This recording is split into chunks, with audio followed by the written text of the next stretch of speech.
All right, so welcome everyone to tonight's webinar, the second in the series of Navigating Dyslexia. Tonight we have Structured Literacy in the Classroom and at Home, presented by Rhode Island Department of Education in partnership with RIPIN. So RIPIN has been helping Rhode Islanders for over 30 years to navigate healthcare, special education, and healthy aging. We operate in a peer model, meaning when you call us, the person who answers has personal experience in caring for a loved one with special needs. A few housekeeping items for tonight. We are recording this presentation for training purposes. And if there are questions, and there will be opportunities for questions throughout, but please use the Q&A box that you see in your Zoom window, and presenters will answer as many as they can as we go. And that, like I said, there will be breaks throughout to check on the questions. And we request when you're asking questions, make sure that you leave out any identifying information, such as the name of a student or school. So with that said, I would like to turn it over to our presenters tonight. I'm going to start with Mary Spencer, and she'll introduce the rest of the team to you. And here we go. Thank you. Thank you so much. We are here with Emily Klein, who's our education specialist in the Office of Student, Community, and Academic Supports. My name is Mary Spencer, and we'll be introducing Haley in about 1 minute. So greetings, everybody, and thank you so much for joining us today.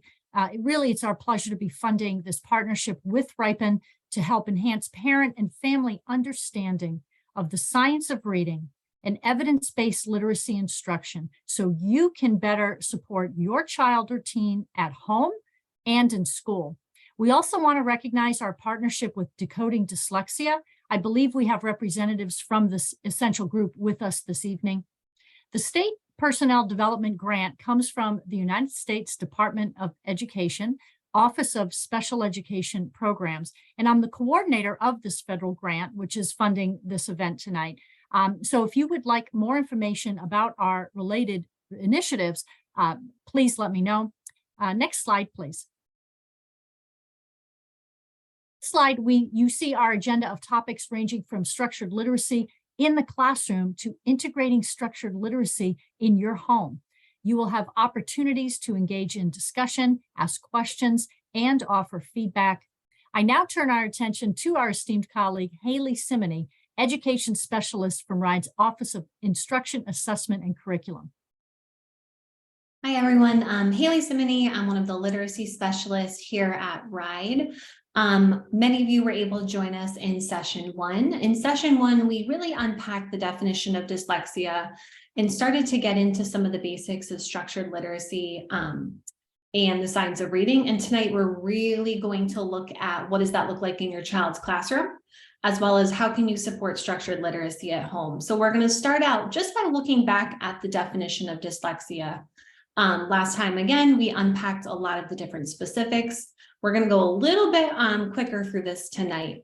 So as we mentioned, the term dyslexia has been around for over 100 years, since 1887, but it's only until about 2002 when the International Dyslexia Association came out with their definition, which has been widely adopted by state agencies and legislation. And it's also the definition that we use here at RIDE.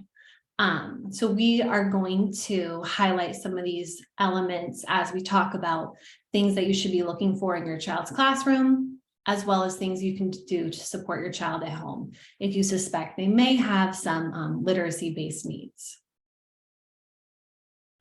So the science of reading and structured literacy, if you're familiar or you're in groups in education, we're hearing these terms a lot recently. There's podcasts, lots of articles coming out. There's even a movie about the science of reading and structured literacy that I would highly suggest. But really the science of reading is just a large body of research that explains how people learn to read. Structured literacy is an approach to teaching reading that integrates listening, speaking, reading, and writing. And then we do this by providing research-based instruction that's explicit. That means that the teacher demonstrates the skill. They show the students practice with the teacher, and then the students have an opportunity to practice on their own. So we call that the I do, the teacher does it. We do, the class does it together, and then you do. the student does it on their own approach. Additionally, structured literacy needs to be systematic. And that means that the concepts taught build from simple to complex. And there's a meaningful progression between the skills. It's not just haphazard. Today we're doing this, tomorrow we're doing this. There's a progression. And of course, the instruction also needs to be diagnostic. And really all that means is that the teacher is using the student's strengths and needs to plan for their instruction.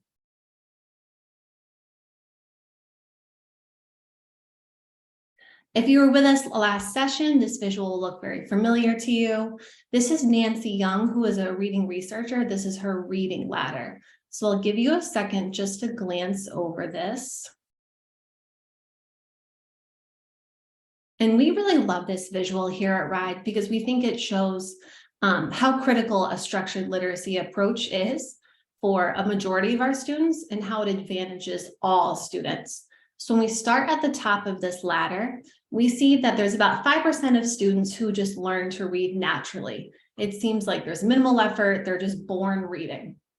It's a very small percentage of the students in classrooms. About 35% will learn how to read with general tier 1 instruction. 40 to 50% of students require a structured literacy approach. So a majority of our students, and then 10 to 15% of our students we would consider dyslexic, who they require structured literacy with additional repetition as well. So as you can see, structured literacy is critical, not just for students with literacy-based needs, but for all students.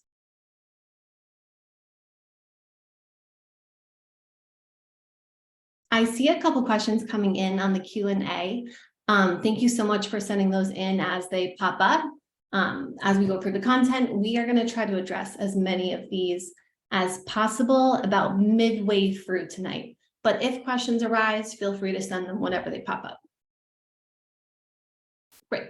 So structured literacy, as we have mentioned, is critical for all students, but especially for students with dyslexia, because it directly addresses all of these areas where students are likely to struggle. Tonight, we're going to hit a couple of these.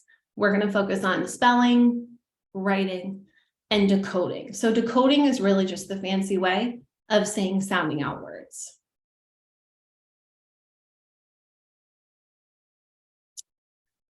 You might be wondering, if we have all this research about structured literacy and we know what works, why aren't all schools doing it now? Why aren't 100% of teachers trained? Why aren't all districts using materials? And that's honestly because legislation has been a little bit slower than we would like. So we're kind of in a transition to structured literacy.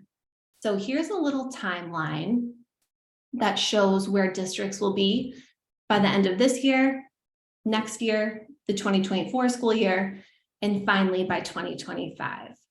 So I'll give you a second to look over this.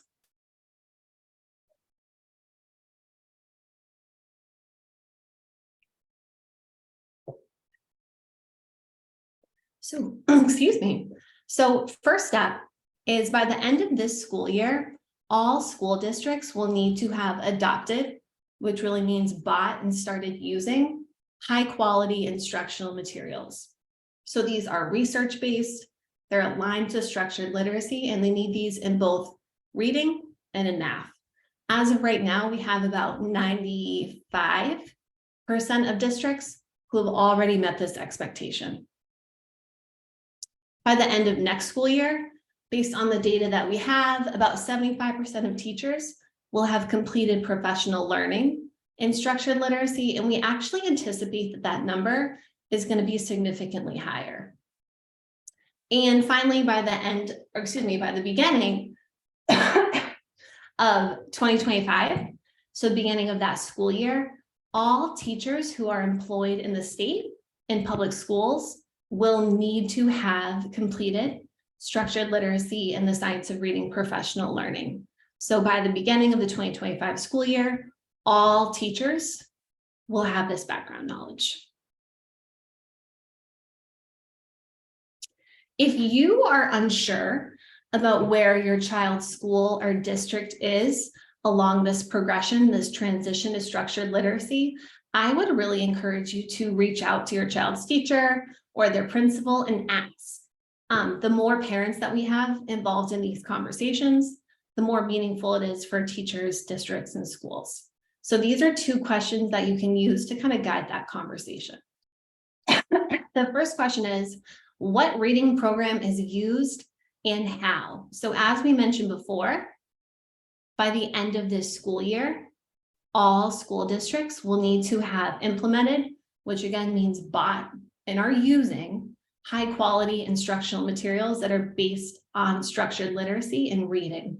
So start that conversation and ask what reading program is used and how is it used. Additionally, you might want to ask, have teachers participated in training on the science of reading and structured literacy? Okay, so tonight we are going to talk about, if you're starting to wonder about where your child's school is in the transition to structured literacy, we're going to talk about look-fors that are aligned to the science of reading and structured literacy, and then things that you might want to look into. These are not aligned. So if you notice these, again, we encourage you to reach out to your child's school. And we are going to start out with phonics. So phonics is critical for all students in the early grades, but we want to think about it not just in K-2, but across a spectrum of grades. So we're not just focusing on those early elementary grades. We want to think about, what does this look like across all grades? Because students who struggle in literacy will likely need phonics instruction a little bit longer than most. So things that we want to look for, these are aligned to structured literacy. Letter sounds are taught until students can identify them quickly and accurately. So a teacher is not moving from sound to sound to sound just because that's what a sequence or a set of materials dictates. We want to make sure that our students really master and own the sounds for different letters and letter patterns. And for some students, that might look a little bit different. They might be working on this in a small group if they need extra instruction, as well as in their whole classroom. Additionally, we want to look for, does instruction build from simple to more complex patterns? So I'm thinking, if I have a 2nd grader at home, do they start with simple patterns like short vowels, digraphs, silent E, and then build into maybe more complex patterns like vowel teams, EE, EA, etc. And this is a really important one that I think a lot of teachers maybe don't highlight this, but students should be reading decodable text. So that means that these are text where a majority of the words, the students can sound them out, and they have strategies for sounding them out. So these should be patterns that the students have taught. So on the right, we see a decodable text, Deb and Ross on the job. As you can tell by the title, the majority of these words we can sound out. This would be perfect for like 1st or 2nd grade.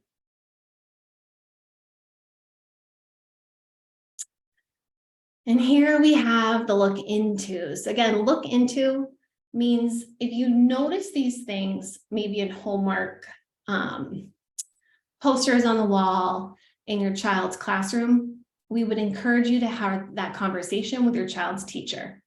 So look into if students are reading predictable rather than decodable text. And for many of us, we actually learn to read, unfortunately, by reading predictable text. These are texts that follow a pattern, and the words really aren't words that students are prepared to sound out. So on the right here, we see an example. So Orson has a big collar. Taco has a little collar. There's a pattern to the sentence that students are expected to really memorize. And a majority of these words are not words that we would expect students to sound out. look into if students are even provided with strategies to sound out words. And you'll probably be able to tell this as you're reading with your child, maybe for their homework, reading for pleasure after school. Does your child have strategies to approach words that they're not quite sure about, that are not looking at the picture, skipping the word, and guessing? So if you notice that these are strategies that your child defaults to, or even if there's strategies like posters that you see in your child's classroom, we would definitely encourage you to have that conversation with your child's teacher about what other strategies could be used to help your child as they learn to read. And as I said, we want to think about phonics not just in early elementary, but thinking about a little later as well. So students should be provided with strategies to sound out multisyllabic words. So as soon as students are done sounding out those short words, cat, dog, mom, dad, we want to ensure that we continue to support them as they're learning multisyllabic words like napkin, basketball. Phonics should not stop in first grade. And again, I appreciate all the questions in the Q&A, and I can't wait to get to them in just a couple slides. The next area of structured literacy that I want to focus on is spelling. If you suspect that your child is struggling in literacy, or if they are dyslexic, spelling is going to be challenging. So things we want to look for. The spelling patterns that your child learns reinforces what they learn in phonics. So if my child is learning about short A, they're also expected to be spelling words with short A. And spelling, again, should be taught beyond early elementary. And we want to really tie in morphology, which is the study of word parts. So when we look at this example at the bottom, students can use morphology to spell and read some of these multisyllabic words.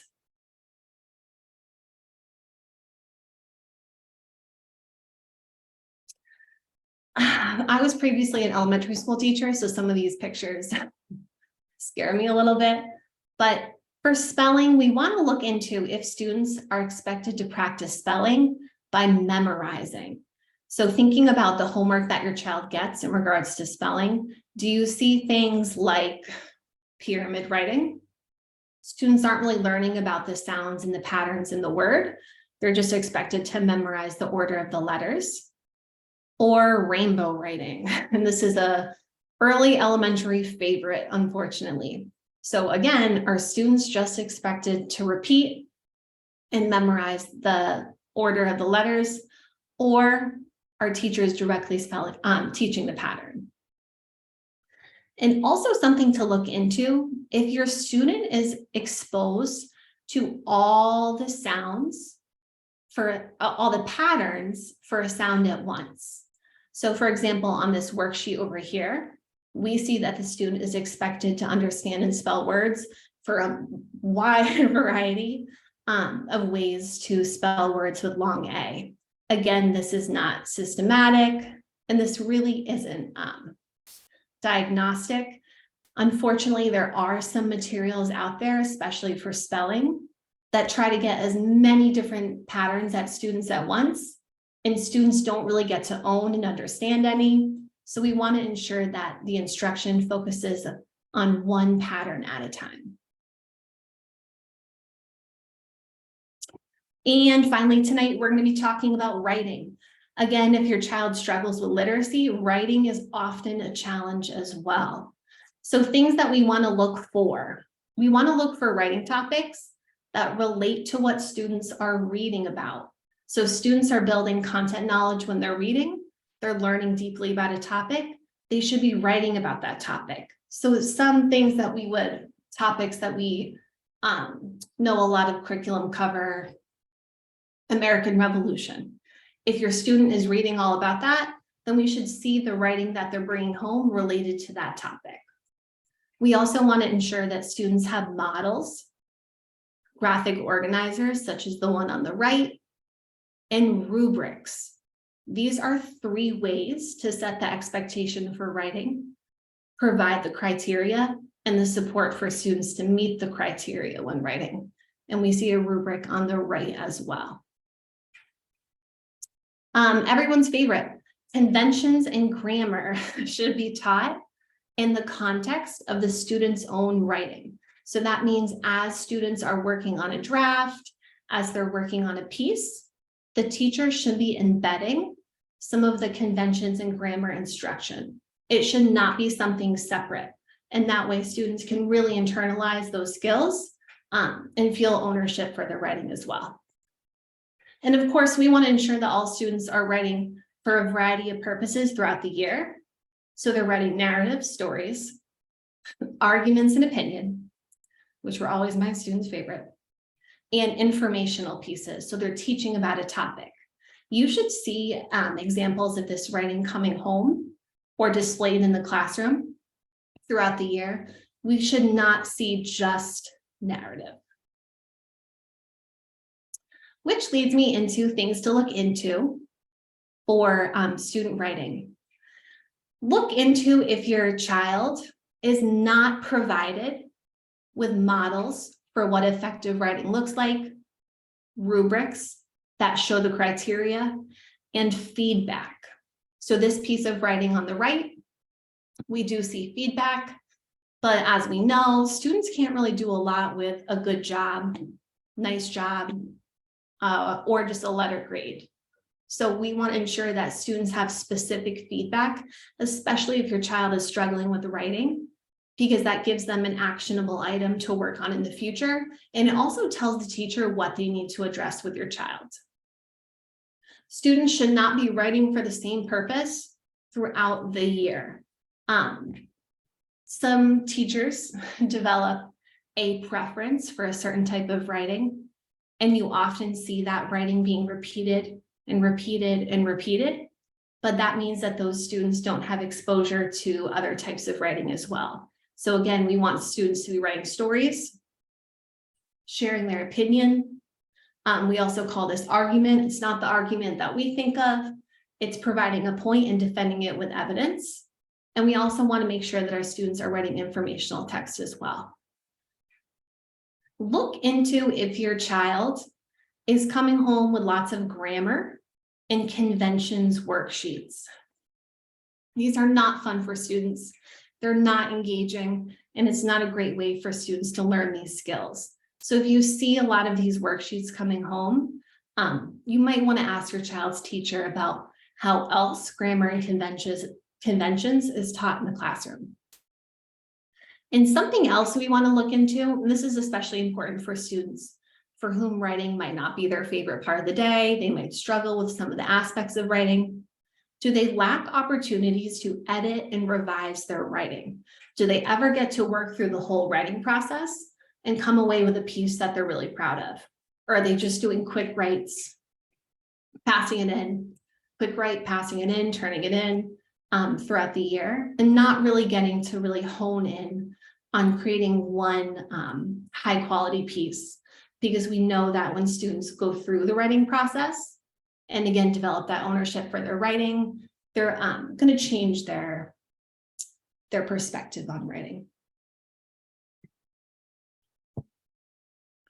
So based off of those items, we want to give you a chance to kind of reflect and consider, how did those practices align with what you see in your child's classroom, or what you've noticed throughout your child's education? And also, what questions do you have?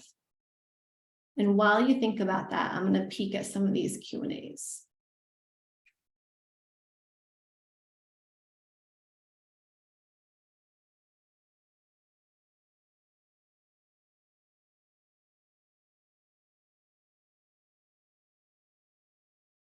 Deb, you're muted.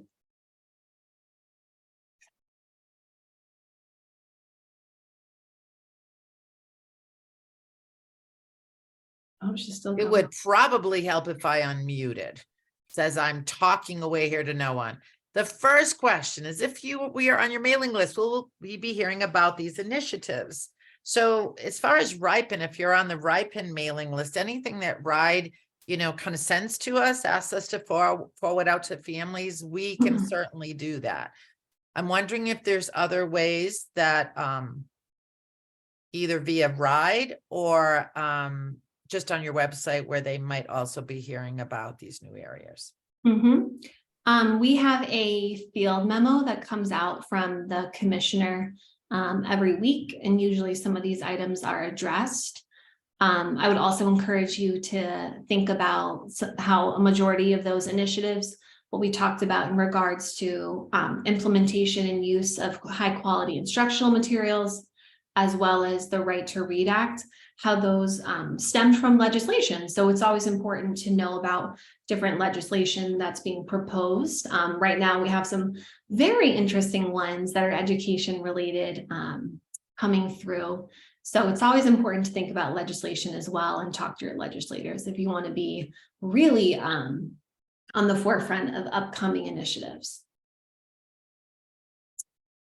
Will iReady give an appropriate diagnostic for dyslexic students, or should there be additional test check-ins and run? If so, how often? That is a really great question. Screeners are our first step in identifying students who have reading-based difficulties, students who are at risk for dyslexia. However, there needs to be more thorough assessment than just a quick screener. So I would ask your child's teacher or your child's school, their principal, what they do if they have a student who is considered at risk on the screener and their next steps.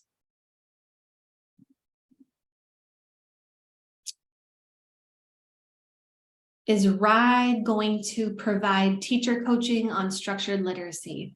Yes, absolutely. We have lots of opportunities for teachers to really become experts on structured literacy, which is a great asset to have in schools.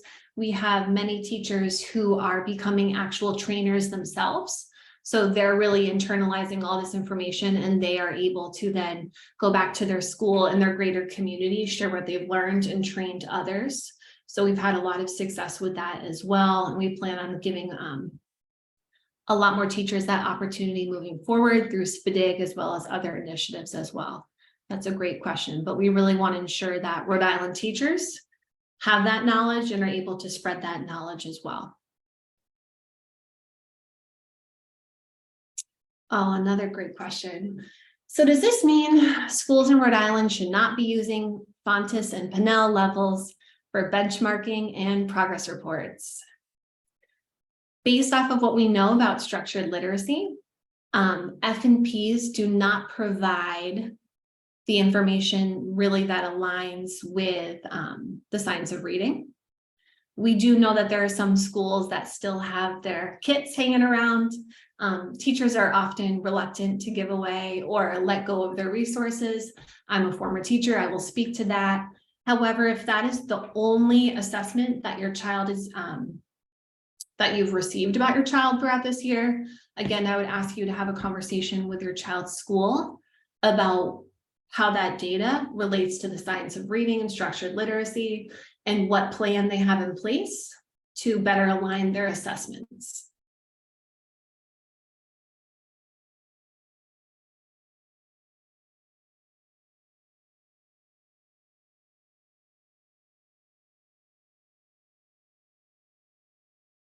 Does the Right to Read Act require the districts to teach children reading using structured literacy methods, or does it only require teachers to have learned the structured literacy method?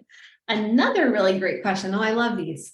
So the Act requires that districts provide teachers with the professional learning, which also means that RIDE, our job, is to ensure that this is not a one and done training where teachers sit through it, they passively listen to the content, pass some tests and move on.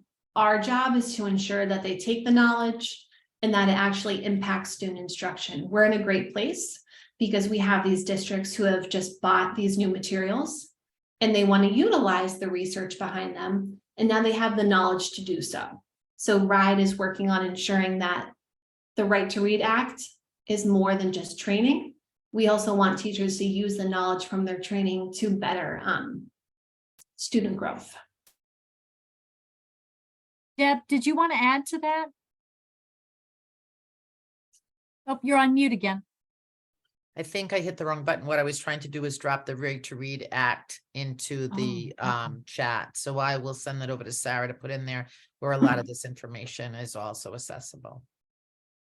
Sorry. Can a student have too much phonics? My child's teacher said that it could make students word callers and not comprehend the text. Too much phonics. I think if we're teaching from a place of structured literacy and we're thinking about explicit, systematic, and diagnostic instruction, there really is no such thing as too much phonics if we're using data to determine what phonics students need. There is such a thing. Tonight is really about students with dyslexia and reading-based difficulties, but we also want to think about students who maybe move at a faster rate than others and are able to pick up on phonics patterns quicker. We want to ensure that we are consistently moving all students to rigorous content. So we actually don't want students sitting with a pattern or a phonics lesson that's too easy for them for too long, because that's a waste of their time. And that's how we develop students who are bored by reading. Is it ever okay to use the picture to figure out the words? My child says the teacher said we have to use the picture sometimes. I was recently in a classroom, kindergarten, and the word was skateboard. There was a picture of a student on a skateboard and a picture of a student on a scooter. And so when the child had to come across the word, I ride my, the teacher prompted them to look at the picture. And in that case, because the word started with an S and there's a scooter and a skateboard, the student could have guessed either one. So looking at the pictures is a very slippery slope. We don't want students to rely on that at all. We want the students to really look at the word, look at the parts of the word, really thinking about that phonics instruction. We do not want them to look at the picture and guess. Should parents expect that the school will have a specific writing curriculum? Not necessarily. A lot of literacy, high quality instructional materials are going to include writing as well. We know that some districts have decided to add supplemental resources as well to support writing. If you look at our state testing data from 2022, writing was the lowest out of reading, language, and writing, the three areas that are assessed on RICAS. So some districts are really making that a priority, but they do not have to have a specific writing curriculum. Usually it's embedded in their ELA or literacy materials.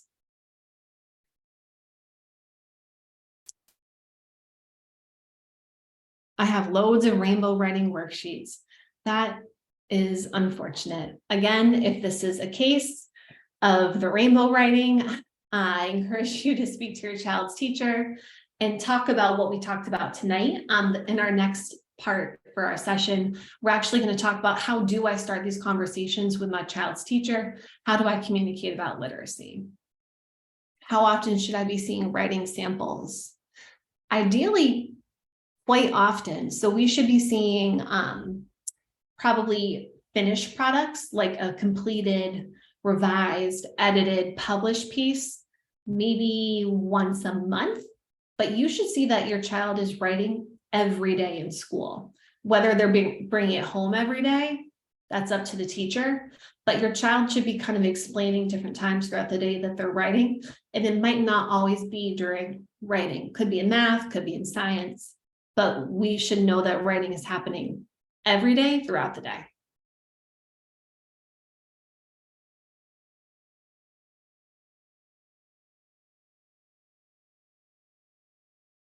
Oh, our special education teachers and administrators required to participate in structured literacy training?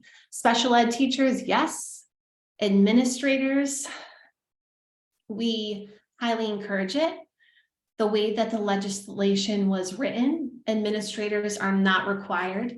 We're lucky in our state that we do have many administrators who have advocated for themselves and gotten into trainings just based off of their own desire to help improve student outcomes.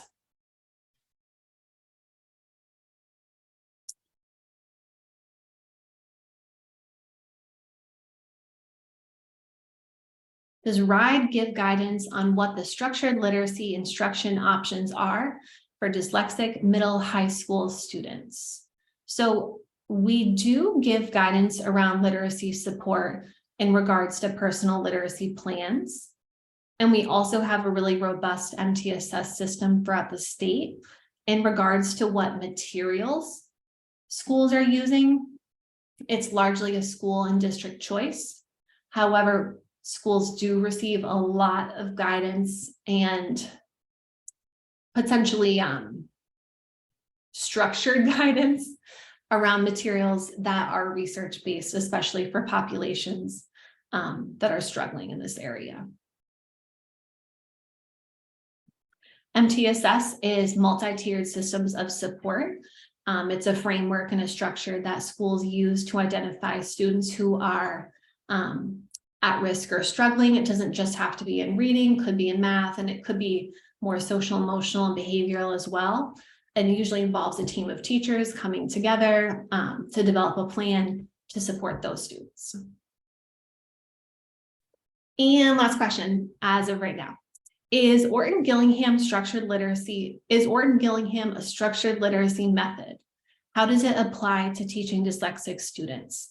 So many would consider Orton-Gillingham or OG to be aligned with structured literacy. We actually, for our teachers, as they complete their right to read training, OG is one of our approved trainers throughout the state. There's many different programs that utilize Orton-Gillingham or OG methods because they are very explicit, very direct, and very systematic. So we had talked a lot earlier about phonics, how we want to ensure that students are not moving on to new patterns until they're ready. And that is one of the cornerstones of OG.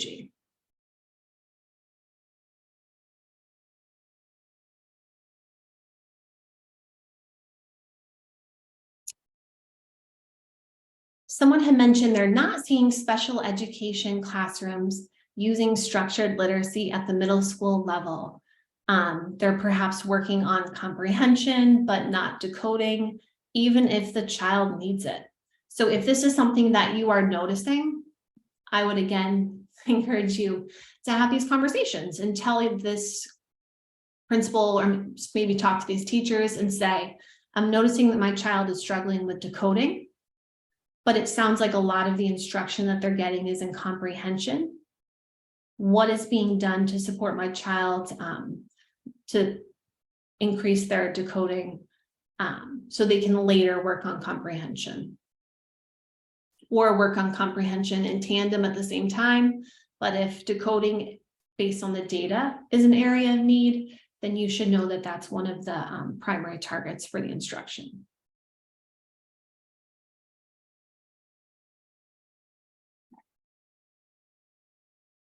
I'm going to take a couple more because I want to make sure that we can get through the rest. Any questions that go unanswered by the end of tonight, which I don't anticipate will be many, feel free to send your email and I will get back to you as well.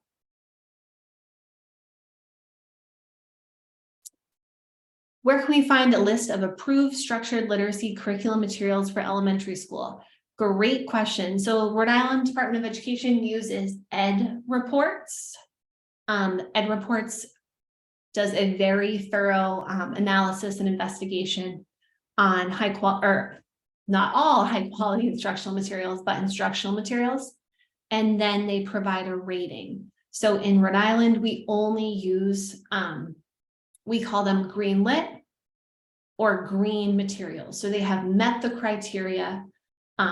those are the ones that we use in our state.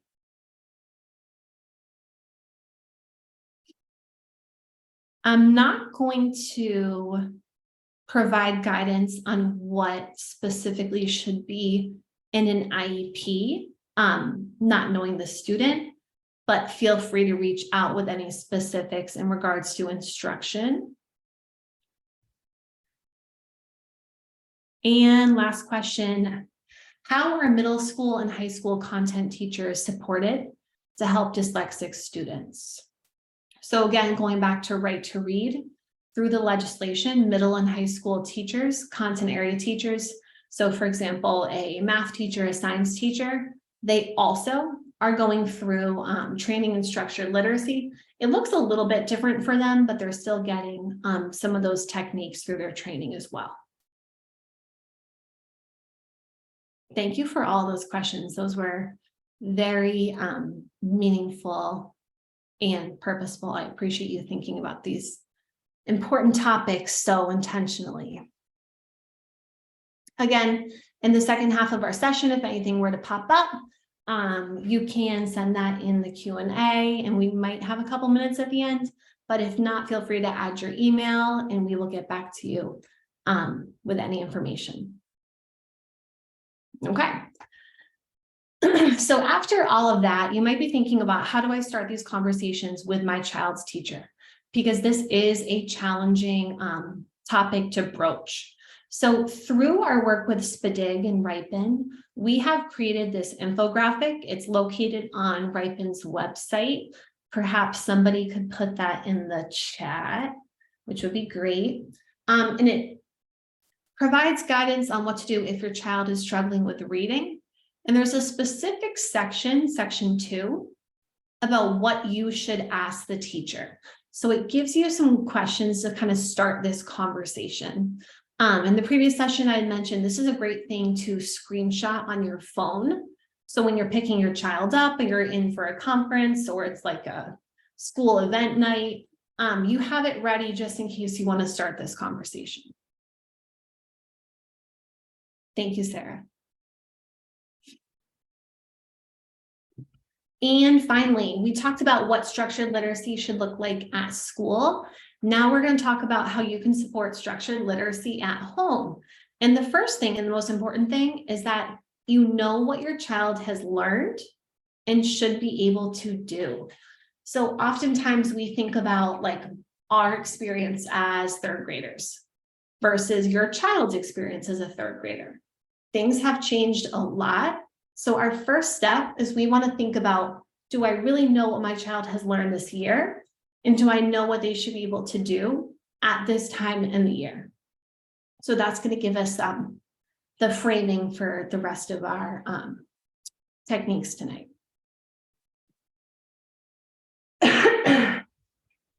Another thing that we can do at home to support structured literacy is provide opportunities for students to engage with a variety of text. So not just chapter books or not just picture books. I often hear from parents and sometimes teachers that they're resistant to put things in front of students like a graphic novel or something electronic. For example, we see a news article here, and everyone loves Dog Man. Anyone who has a child in elementary school is familiar with this guy. And often we hear that these maybe aren't challenging enough. We don't want our students on screens, but really providing a variety of different texts for students is going to increase the likelihood that they're going to engage with some of these texts. So magazines, graphic novels, different articles that you can find on the website specifically for your child's age range are all ways to get them excited about reading. When you are reading with your child and you hear them guess at a word, encourage them to go back and use their knowledge of letters and sounds to try the word again. Your child might not love that. As a former teacher, I can tell you my students didn't always love that, but this is how we're going to really support building our students or building our children's understanding that words have meaning that letters have sounds, it's meaningful, and we need to use what we know about those letters and sounds to understand the words on a page and understand a text. Skipping a word, guessing at a word is not going to help us build that meaning. So if you hear your child guessing in a reassuring way, just remind them to look back at the word, look at the letters, think about what they know, what the sounds those letters make, and try the word again. Also, structured literacy isn't always just about reading, it's about language. So as parents, we want to ensure that we can discuss language in a variety of informal settings. It doesn't always have to be about a book. So for example, if you are driving down 95, we have lots of colorful billboards in our state with lots of figurative language that you could talk about with your child. Like, what do you think that means? Why do you think they use that word? What kind of message do you think they're trying to send? Same thing when you're listening to music, really thinking about the lyrics in a song. Why do you think the artist chose this word? And then also watching the news. So thinking about, what argument do you think that this person's trying to make? What evidence do they use to support their opinion or their argument? So not just always thinking about reading, but thinking about our use of language. And finally, if you have children who are in the preschool, early elementary range, RIDE has provided a set of games and activities that you can use at home that are quick. They can be done anywhere, in the car, at the grocery store, like cleaning up the house. Super easy, super quick. You don't need a lot of materials to do them. You don't have to go out and buy craft materials. And they just work on building the awareness of sounds and language comprehension, again, for those students in preschool to elementary. So this is a great resource if you want to think about a couple of fun ways you can build in structured literacy for these early elementary and preschool age students.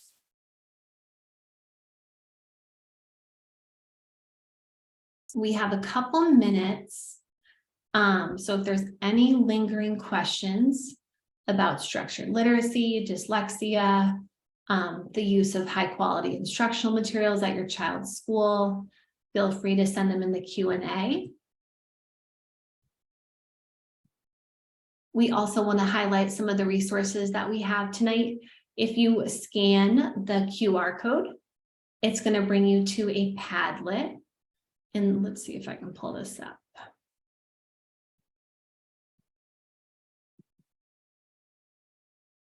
Maybe, maybe not.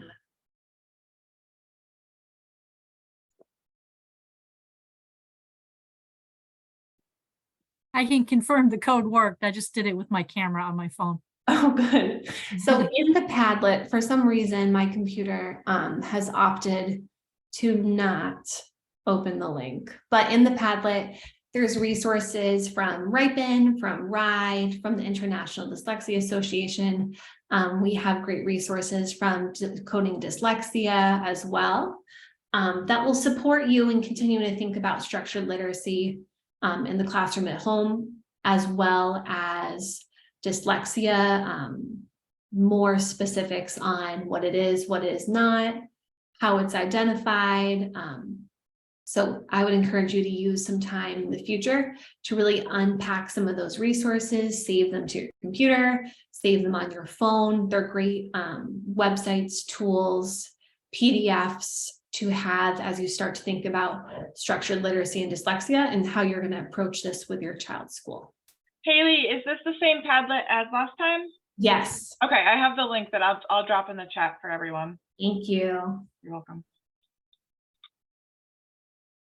I also just want to note that I've captured all these resources and we'll send a follow-up email to everyone here tonight, sometime tomorrow, so you'll get it in your email.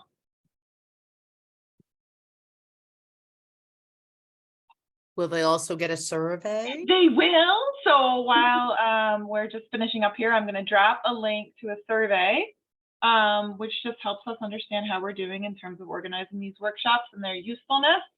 So if you could please participate, that would be great. Give me a second here. Copy, everyone. There we go. Okay.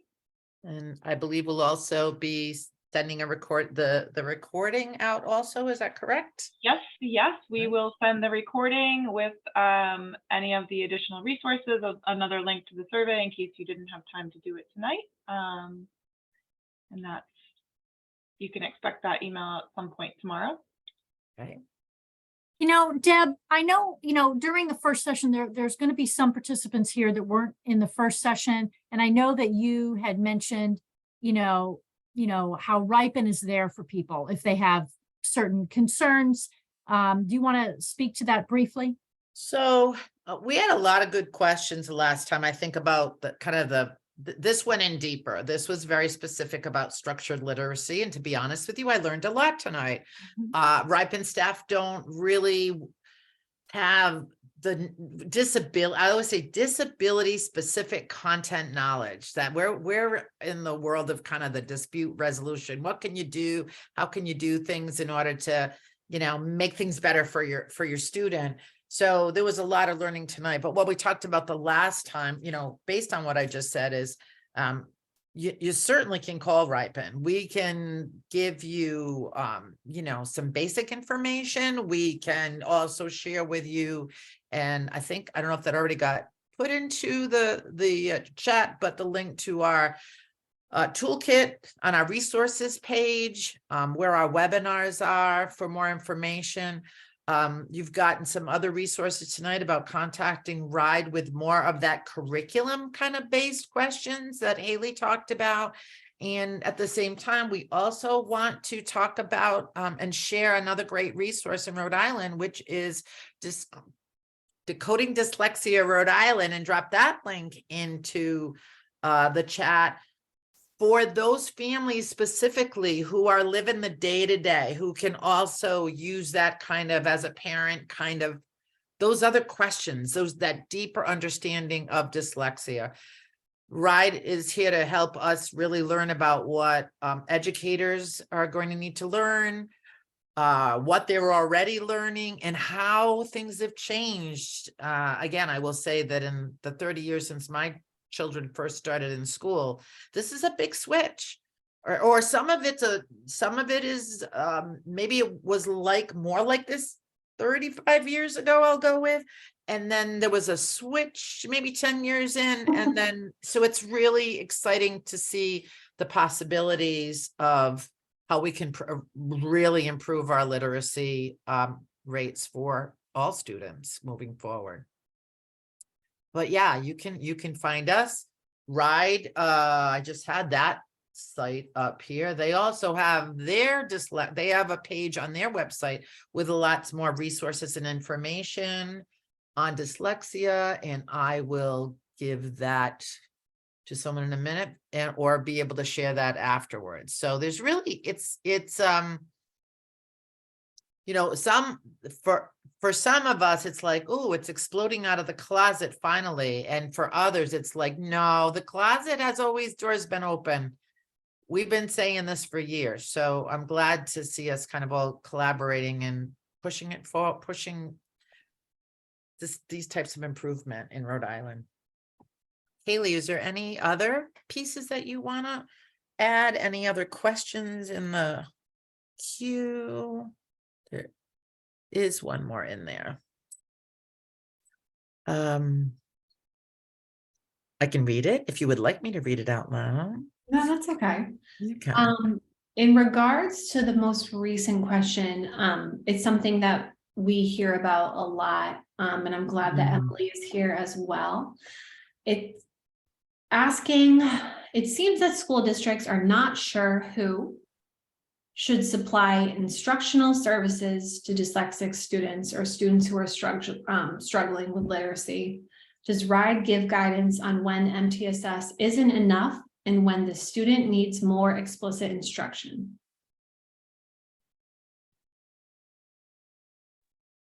We do, and I can, since we're running short of time, I will drop some additional links into the chat, but In terms of when MTSS isn't enough, between the MTSS RI link and between our learning disabilities identification guidance, we talk about when there's insufficient progress and the criteria for identifying a student with a learning disability.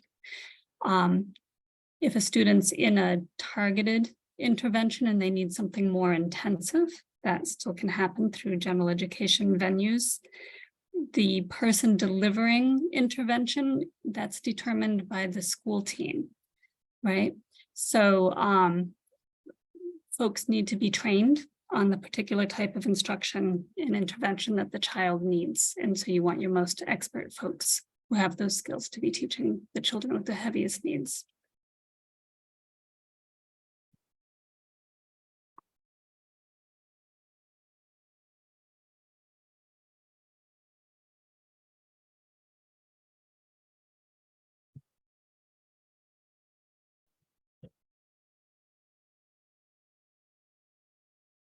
Haley, anything else you want to add at this point?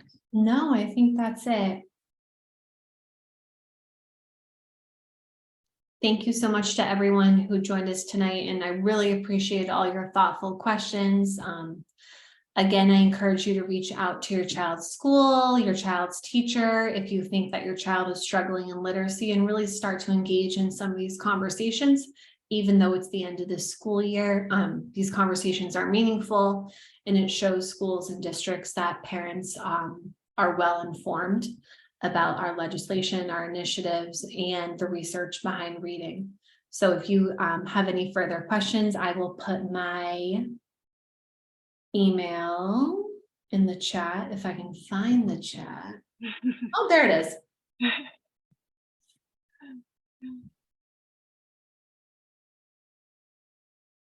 While she's doing that, I'll just say, like I said, we'll be sending out an email tomorrow with follow-up information, the recorded presentation, and Haley has dropped her email in there, so feel free to reach out to RIPIN if you have questions. You're good to go. Thank you to Ryan for joining us in these. All right. Good night. Thank you.